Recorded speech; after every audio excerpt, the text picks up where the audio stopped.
اچھا پیغام پہنچایا جائے، ان کی رہنمائی کی جائے. خاص طور پر میڈیا کے ذریعے کوشش ہے کہ لوگوں کے اندر شعور پیدا کیا جائے تاکہ وہ اپنے بچوں کی تعلیم پر توجہ دیں. اور یہ تعلیم کی وجہ سے وہ آگے بڑھ سکتے ہیں. سید ستین حسین شاہ سر، آپ کو بہت زیادہ شکریہ ہمارے پروگرام میں آنے کا. ان کا مزید میں آپ کو بتاتی چلوں گی کہ یہ سینئر جرنلسٹ بھی ہیں، اس کے علاوہ ریسرچ اسکالر بھی. بسم اللہ الرحمن الرحیم. السلام علیکم. میں ہوں آپ کا میزبان مجاہد بھٹی. یہ ہے جاگ میڈیا گروپ کا چینل آواز قلم. آج ہم جس شخصیت سے ملاقات کر رہے ہیں وہ ایک محقق، سینئر صحافی اور دانشور ہیں جو سیاسی علوم کے شعبہ بین الاقوامی تعلقات میں PhD کی ڈگری کے حامل ہیں. ڈاکٹر سید ستین صاحب کی تحقیق کے زیادہ تر موضوعات کا تعلق سلامتی کے مسائل سے ہے. خاص طور پر انہوں نے مذہب کے نام پر انتہا پسندی اور فرقہ واریت کے پاکستان کی قومی سلامتی پر اثرات کے بارے میں گہرا مطالعہ کیا ہے. ڈاکٹر سید ستین شاہ صاحب سے آج کی بات چیت 4 حصوں پر مشتمل ہوگی. اس ملاقات کا ایک حصہ ان کی ذاتی زندگی سے متعلق ہوگا جس میں ان کا تعلیمی سفر بھی شامل ہے. دوسرا حصہ ان کی تحقیق کے پسندیدہ موضوعات ہیں جس میں ان کی PhD اور MPhil کی تحقیق کے مقالات بھی شامل ہیں. تیسرے حصے میں ہم ان سے بین الاقوامی تعلقات اور چوتھے حصے میں پاکستان کے داخلی معاملات پر ان کا تجزیہ جاننے کی کوشش کریں گے. پہلے حصے میں اپنی ابتدائی زندگی کے بارے میں کچھ بتائیں. کس طرح آپ نے تعلیمی سفر جاری رکھا اور یورپ میں PhD تک تعلیم حاصل کرنے میں کامیاب ہوئے؟ بسم اللہ الرحمن الرحیم. بھٹی صاحب، سب سے پہلے آپ کا شکر گزار ہوں کہ آپ نے قیمتی وقت نکالا اور تشریف لائے، اور اس جو خاص طور پر میری زندگی کے متعلق جو سوال کیا آپ نے اور تعلیم سفر کے حوالے سے، میں عرض کرتا چلوں کہ میرا بنیادی طور پر تعلق ضلع مانسرہ کے ایک پسماندہ علاقے سے ہے. تو اس کو نظر انداز کیا گیا، بلکہ پورا ہزارہ کو بھی نظر انداز کیا گیا. مانسرہ سے 19 کلومیٹر دور ہمارا علاقہ ہے. پیراں نام ہے، کاغذات میں پیرا بنا دیا گیا لیکن اصل نام پیراں ہے. یہ اس زمانے کے جو بزرگ تھے، تقریباً 450 سال پہلے، حضرت سید شاہ محمد صغیر جو فرزند ہیں صاحب کرامت بزرگ حضرت سلطان محمد شاہ بخاری کے، جن کا شجرہ نسب کشمیر سے ہوتا ہوا جا کر عشری میں سید جلال الدین شاہ سرخ بخاری اور ان کے پوتے مخدوم جہانیہ جاگاش سے جا ملتا ہے. یہ ہمارا علاقہ، اس کے ساتھ دوسرا علاقہ ہے خیر آباد. 2 گاؤں کے 2 علاقے آباد کیے تھے اس زمانے کے، جو میں نے عرض کیا کہ سید سلطان محمد شاہ بخاری کی اولادوں نے. خیر آباد کا علاقہ حضرت سید شاہ محمد کبیر نے، جو بڑے بھائی ہیں حضرت سید شاہ محمد صغیر کے، انہوں نے آباد کیا. وہاں پر میں نے یہ 70 کے آخر کے جو سال ہیں یا 80 کی دہائی کے اوائل میں ابتدائی تعلیم مکمل کی. 4تھی کلاس تک میں نے وہاں پر گاؤں کے اسکول میں ٹاٹوں پر بیٹھ کر پڑھا. ہمارے استاد تھے سید مختار شاہ صاحب، جو ابھی بھی حیات ہیں. ان کے والد گرامی سید رحیم شاہ صاحب ان سے پہلے استاد تھے، اپنے زمانے کی مشہور شخصیت بھی تھے. ان سے پہلے سید احمد شاہ استاد تھے. ان سے پہلے ہمارے دادا سید غلام احمد شاہ صاحب استاد تھے، اور وہ اس جو صدی پچھلی 20ویں صدی کے اوائل میں وہاں پر اسکول قائم ہوا تھا. اور پھر ہمارے والد صاحب یہاں پر پولیس میں ملازمت کرتے تھے ٹیکسلا میں. وہاں پر تو پھر ہم یہاں پر آ گئے ٹیکسلا میں، اور ٹیکسلا میں 5ویں کلاس سے لے کر 9ویں کلاس میں نے HMC ٹیکسلا کے اسکول میں تعلیم حاصل کی. والد صاحب ریٹائرڈ ہو گئے اور انہوں نے جلدی ریٹائرمنٹ لے لی. پولیس کی نوکری سے بہت تنگ تھے، چونکہ پرہیزگار انسان تھے، بڑا مشکل تھا. انہوں نے 45 سال میں ریٹائرمنٹ لے لی. اور ہم واپس گاؤں منتقل ہو گئے. 10ویں کلاس میں نے گاؤں کے ساتھ دوسرا ملاقہ، گاؤں جس کا ذکر کیا خیر آباد میں 10ویں کلاس کی تعلیم حاصل کی. اور پھر اس کے بعد انٹر میں نے کامرس کالج مانچسٹر سے کیا ڈی کام جی اور اس کے بعد پھر تعلیم کا ساتھ ساتھ شوق تھا، لیکن والد صاحب کی چونکہ وفات ہو چکی تھی جی 92 میں، انہوں نے علاقے میں اس سے اپنی زندگی کے دوران سرچ زندگی 53 ایئرز میں انتقال ہو گیا. بڑے کام کیے انہوں نے، اور لیکن انہوں نے ایک نصیحت کی تھی کہ جی تعلیم کو جاری رکھنا ہے. جاب ساتھ کرتا رہا. میں 91 میں والد صاحب کی وفات سے 1 سال پہلے اسلام آباد منتقل ہو گیا تھا. ہمارے بڑے بھائی تھے، ان کی طرف سے بہت زیادہ موٹیویشن تھی. سید کفایت شاہ صاحب جو دانشور بھی تھے، عالم دین بھی تھے اور صحافی بھی تھے، اور ان کی طرف سے موٹیویشن تھی. ہم 5 بھائی تھے. بڑے بھائی سید کفایت شاہ صاحب جو ایک علمی اور دینی شخصیت ہیں، قلم کار ہیں، مصنف ہیں، لیکن آج کل انہوں نے درویشی اختیار کر لی ہے. ان سے چھوٹے جناب سی امجد شاہ صاحب ماسٹر ریٹائرڈ ہیں اپنے گاؤں سے، اور گاؤں میں خاندانی امور کی نگرانی کرتے ہیں. ان کے بعد ایک بہن ہے جو بی ٹیچر ریٹائرڈ ہے. ان کے بعد میرا نمبر آتا ہے، اور میرے بعد علامہ ڈاکٹر سید زوار شاہ صاحب جو دینی علوم میں 10 سخارت کی صنعت کے حامل ہے. اس کے ساتھ ساتھ انہوں نے تفسیر قرآن میں PhD کی ہوئی ہے، آج کل ناروے میں خدمات انجام دے رہے ہیں. اس کے بعد ہمارے جو چھوٹے بھائی تھے، سب سے چھوٹے سید کوثر عباس، انجینئر سید کوثر عباس، جو 2002 میں شہید ہو گئے تھے. اور اسلام آباد میں 91 میں نے ایک فارن نیوز ایجنسی کے ساتھ بطور ٹرانسلیٹر اور رپورٹر کام شروع کیا، اور پھر یہ صحافتی زندگی کا سلسلہ بھی جاری رہا، اور جس سے اب تک جو ہے تقریباً 30 سال گزر چکے ہیں. شعبہ صحافت سے منسلک میں ہوں، اور صحافت کے دوران بے شمار رپورٹیں مرتب کی اور بہت سی شخصیات سے انٹرویوز بھی لیے.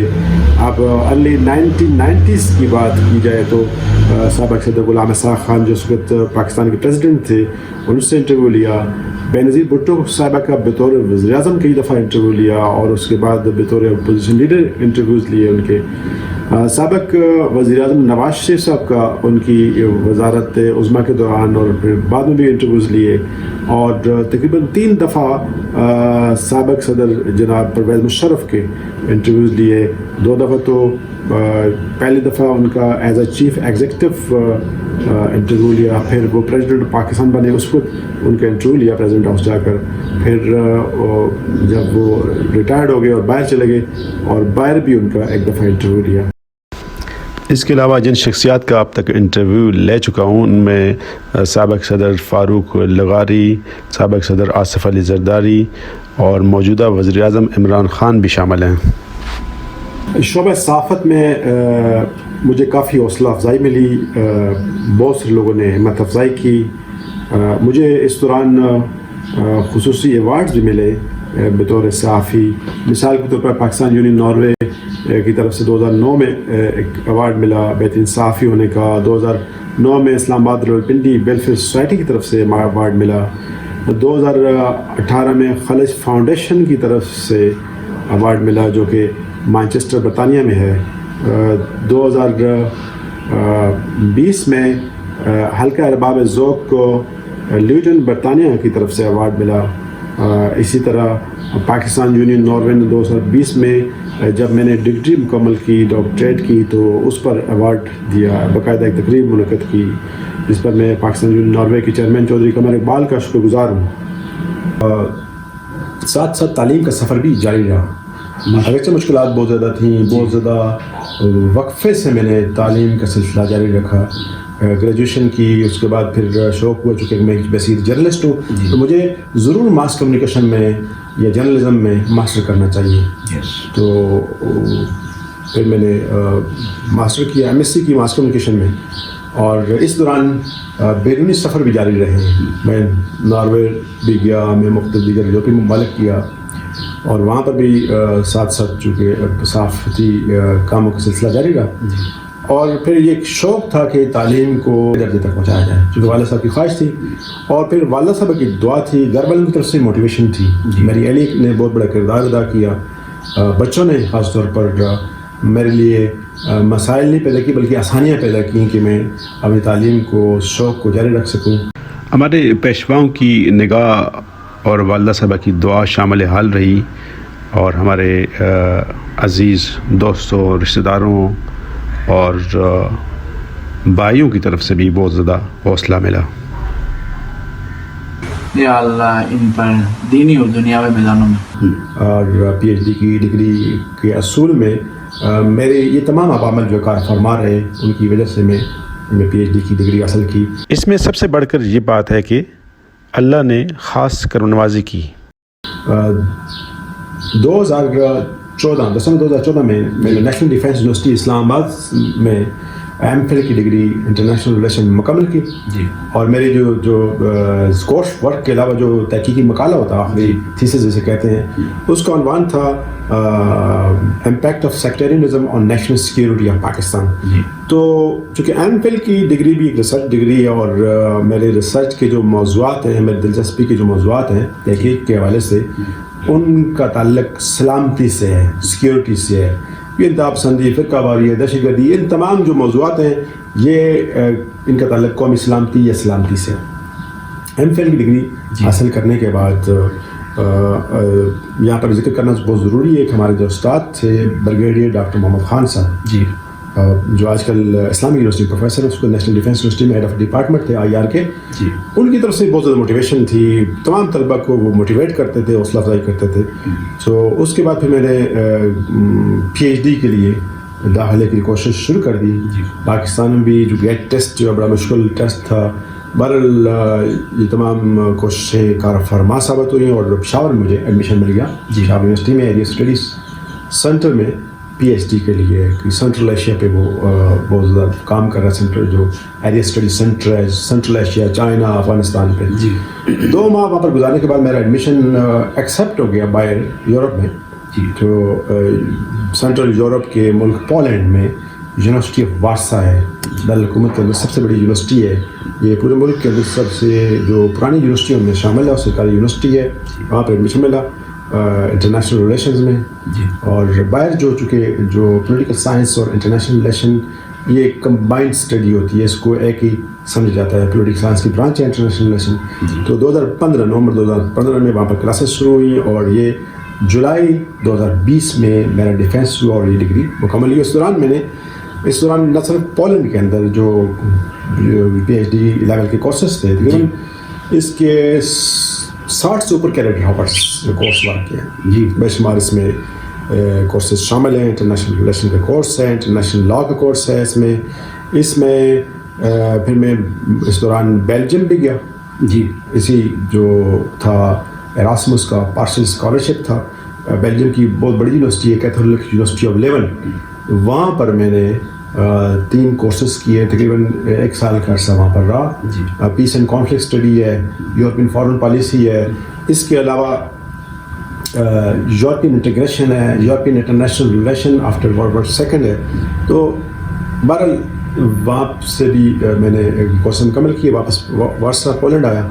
اور یہاں پر بھی بہت سے کورسز جو تھے پورے 4 سال کے دوران کورسز مکمل کے ساتھ ساتھ تھیسس کا کام بھی جاری رہا, ساتھ ساتھ پبلیکیشن بھی کی. مختلف جو تحقیقی اور سائنسی جرائد ہیں اس میں پبلیکیشن بھی کی اور مقالے وہاں پر شائع ہوئے. اور تھیسس جو تقریباً 330 صفحات پر مشتمل تھیسس ہے. تھیسس کا عنوان جو پی ایچ ڈی کا تھیسس ہے اس کا عنوان پاکستان کی قومی سلامتی پر انتہا پسندی کے اثرات. وہ انتہا پسندی جو مذہب کے نام پر یہاں پر کی گئی پہلی 40 سالوں کا جو دورانیہ ہے 1977 جنرل ضیاء کے دور سے لے کر 2018 تک جو گورنمنٹ اس زمانے میں شروع ہوئی گورنمنٹ اور یہ 2018 میں بھی ایک تبدیلی سیاسی آئی. یہ تمام جو معاملات 40 سال کے ہیں جن کا تعلق انتہا پسندی سے ہے, مذہب کے نام پر انتہا پسندی, اس پوری تمام معاملات پہ پوری تحقیق تقریباً 330 صفحات پر مشتمل ہے. یہ میرا تھیسس جولائی 2020 میں اس کا ڈیفینس میں نے کیا, اس کا دفاع کیا اور مجھے انہوں نے ڈگری ایوارڈ کی. ڈاکٹریٹ کی تعلیم کے دوران 2015 سے لے کر 2020 تک مختلف عالمی کانفرنسوں میں جانے کا موقع ملا. وارسا, گڈانسک, وارسلو, اس کے علاوہ اوسلو, برسلز اور بہت ساری کانفرنسوں میں جو علمی کانفرنسز تھی ان میں اپنے تحقیقی مقالے پیش کرنے کا موقع ملا. ڈاکٹر صاحب آپ یہ بتائیں کہ آپ خیبر پختونخوا کے بیکورڈ علاقے سے آگے آپ نے یہ اسلام آباد اور پھر پولینڈ کے یونیورسٹی وارسا سے آپ نے پی ایچ ڈی کی. اس کے بارے میں آپ بتائیں کہ آپ ان لوگوں کو آپ کہاں پہ کمپیئر کریں گے کہ جو سونے کا چمچ لے کے پیدا ہوتے ہیں اور آپ تو ایک بہت بڑے بیکورڈ علاقے سے ہیں. جناب بٹی صاحب یہ بہت امپورٹنٹ سوال ہے اور اس سوال کا تعلق پوری پاکستانی قوم سے ہے. جی اب میں سونے کی چمچ کی بات کی اور بیکورڈ علاقے کی بھی مثال دی آپ نے. خیبر پختونخوا کا یہ علاقہ انتہائی نظر انداز کیا ہوا علاقہ ہے. جی یہ بیسیکلی چونکہ تاریخی ادوار میں ہزارہ جو ہے جی ہزارہ جس میں مانسر علی پورہ اقتباد وغیرہ ہے یہ پنجاب کا حصہ رہا. جی یہ کشمیر کا بھی حصہ رہا, کشمیر اس کا حصہ بھی رہا. جی اور پھر یہ انگریزوں نے جو کہ علاقے مختلف افغانستان سے قبضہ کیے تھے اس کو جب صوبہ سرحد بنایا جی frontier province north west frontier province NWFP جی اس میں بھی ہزارہ کو بھی ساتھ شامل کر کے اس علاقے کو پورا کیا. اور پاکستان بننے کے بعد یہ علاقہ بہت زیادہ نظر انداز کیا گیا ہے. یہ ہزارہ تھا جس کی وجہ سے یہ صوبہ سرحد پاکستان میں شامل ہوا جو ریفرینڈم ہوا تھا. جی لیکن یہ ہزارہ کو بہت زیادہ نظر انداز کیا گیا. اور ہمارا گاؤں چونکہ وہاں پر بھی اس طرح کا سسٹم جو ہے کہ جو لوگ اقتدار پہ قابض رہے ہیں جو مانسرا کے لیول پر انہوں نے بھی ہمارا گاؤں بہت نظر انداز کیا ہے. یعنی 1960s اور 70 کے دوران ہمارے علاقے میں کوئی روڈ نہیں تھا, کوئی رستہ نہیں تھا, گاڑی نہیں آتی تھی.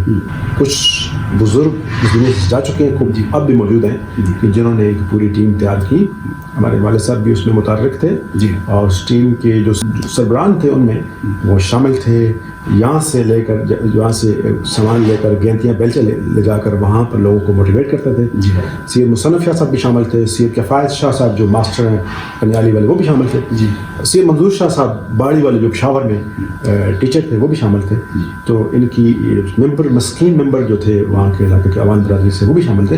انہوں نے ایک ٹیم تیار کی اور علاقے میں کام شروع کیا اور انہوں نے کہا کہ ہم اگر اب روڈ نہیں بنائیں گے تو پھر ہمارا علاقہ اور ہمارا علاقہ محروم رہے گا ترقی سے اور ہمارا آئندہ آنے والی نسلیں ہمیں معاف نہیں کریں گی. تو وہ ایک میرے سامنے موٹیویشن تھی کہ وہ اس طرح کے لوگ ہمارے والد صاحب نے پھر بعد میں بہت سے کام کیے. اپنی نوکری کے دوران بھی انہوں نے اپنے علاقے کے کچھ لوگوں کو روزگار بھی دلوایا.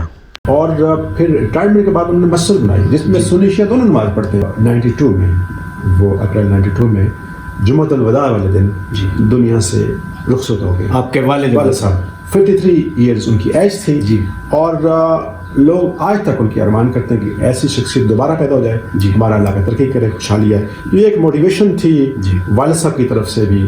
اور پھر خدمت کے حوالے سے چونکہ کنیکٹڈ ہے, میں یہ چاہ رہا تھا کہ میں اعلیٰ تعلیم حاصل کروں. ہمارے جو دیگر بھائی ہیں ایک ڈاکٹر زوار شاہ صاحب, علامہ ڈاکٹر زوار شاہ صاحب ناروے میں ہوتے ہیں, انہوں نے تفسیر قرآن پی ایچ ڈی کی ہوئی ہے ماشاء اللہ. اب ان کو بھی دیکھ کر کے مجھے بھی کسی شعبے میں پی ایچ ڈی کرنی چاہیے. تو پھر مقصد یہ تھا کہ میرے علاقے کے لوگ مجھے دیکھ کر جو خود تعلیم نہیں حاصل کر سکے تو ان اپنے بچوں پر توجہ دیں کہ تعلیم حاصل کریں. پہلے تو کوشش کریں کہ خود تعلیم حاصل کریں. ایج کوئی نہیں ہے, ایج لمٹ نہیں ہے انسان کی کہ ماں کی گود سے لے کر قبر تک تعلیم حاصل کر سکتے ہیں. پیغمبر گرامی کا بالکل ارشاد ہے. تو ایک موٹیویشن پیدا ہوئی, ایک جذبہ پیدا ہوا اور وہ پھر ایک پسماندہ علاقے سے تعلق ایک تھا کہ ہم تعلیم کی بنیاد پر ترقی کر سکتے ہیں. لوگوں کی زمینیں کم ہو رہی ہیں, آہستہ آہستہ تقسیم ہو رہی ہیں, تو اب تعلیم ہی ایسا ذریعہ رہ گیا کہ جس کی بنیاد پر لوگ ترقی کر سکتے ہیں. اچھا ڈاکٹر صاحب یہ بتائیں کہ شعبہ صحافت سے کس طرح منسلک ہوئے اور پھر صحافت سے اعلیٰ تعلیم اور ڈاکٹریٹ کی سطح پر ریسرچ کی ڈگری حاصل کی, یہ کیسے ممکن ہوا؟ تو یہ بڑا اہم سوال ہے اور اس سوال کے جواب میں ایک پیغام بھی انشاءاللہ جائے گا پوری پاکستانی قوم کو اور ہمارے جو صحافی برادری ہو. جی اس میں اس کی وجوہات کی طرف آنے سے پہلے میں ایک پیغام صحافیوں کو بھی دوں گا کہ اب صحافت کا شعبہ جو ہے وہ آہستہ آہستہ اس میں جو آپ کے جو ٹولز ہیں وہ تبدیل ہو گئے ہیں. جی پہلے تھی پرنٹ میڈیا تھا, اخبارات لوگ پڑھتے تھے, کاغذ کی اخبار کی پڑھتے تھے. اب وہ رجحان تبدیل ہوا اور ساری چیزیں آپ کے موبائل میں آ گئی ہیں. جی ٹی وی بھی موبائل میں ہے, اخبار آپ کے موبائل میں ہے, آن لائن ہے, ڈیجیٹل میڈیا ہے. اب اس ٹرینڈ کو چینج کر کے دوسری طرف آپ جائیں. جی آپ یہ